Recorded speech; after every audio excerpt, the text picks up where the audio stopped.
In this video, we're going to talk about installing the Stealth Lock, what you're going to need, and how we're going to lay everything out. So first off, everything we're going to need on this one, you need the Stealth Lock, and that comes with the remote. If you have multiple locks, there is a secondary lock that comes without a remote. So you can run multiple locks with one remote. So you're going to need a lock and a remote.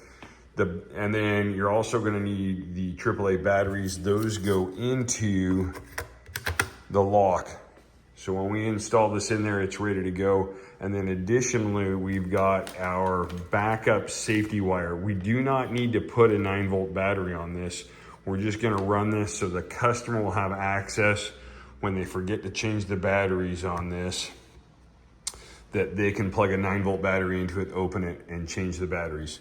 Also, additionally, you're going to need a couple of zip ties and some 6x5/8 screws.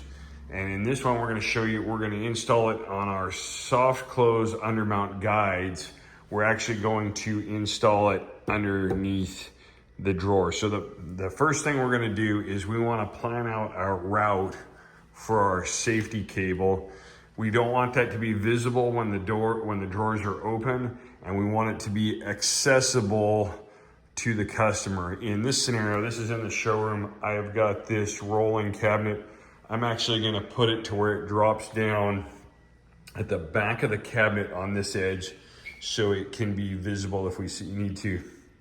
We've got access right there. What also works good instead of doing the zip ties is this aluminum tape, and that way we can easily seal it down and keep the wire out of the way. So you're going to want to have this.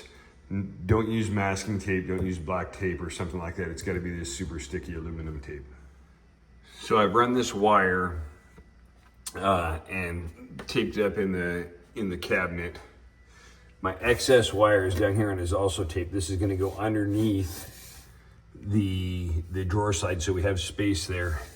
And in this scenario here, I'm on the island. I have just enough hanging down to where it's visible.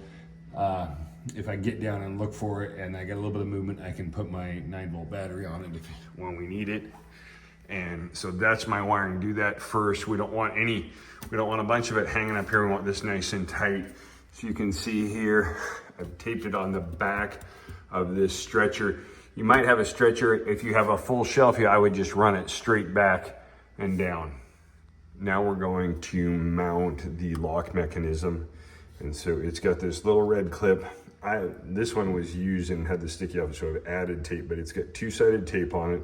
It's got this red thing, and the red thing gets our placement perfect. So it allows us to get it perfectly from the edge and there, make sure that's down, push down. That's gonna go in right there. I'm gonna square this up a little bit better.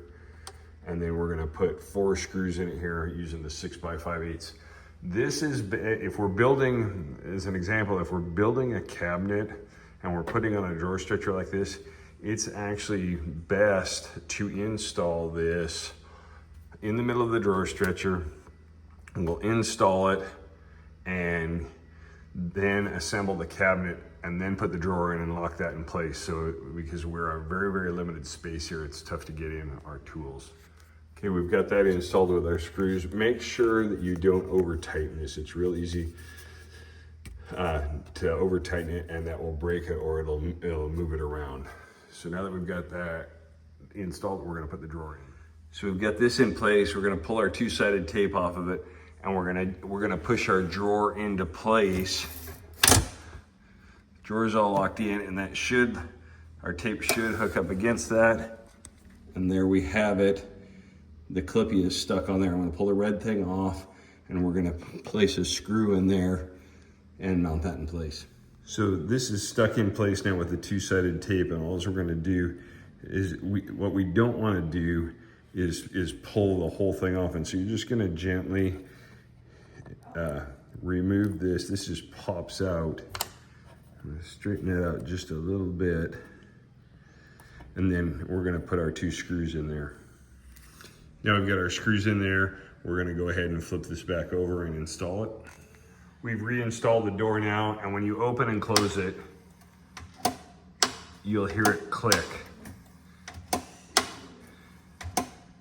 And so then is what we're gonna do is we're gonna test it with our standard code that comes with it. We're gonna go 1, 2, 3, 4, press lock. And we heard it lock, and then we're gonna check it, and it locks. Let's try it again. 1, 2, 3, 4.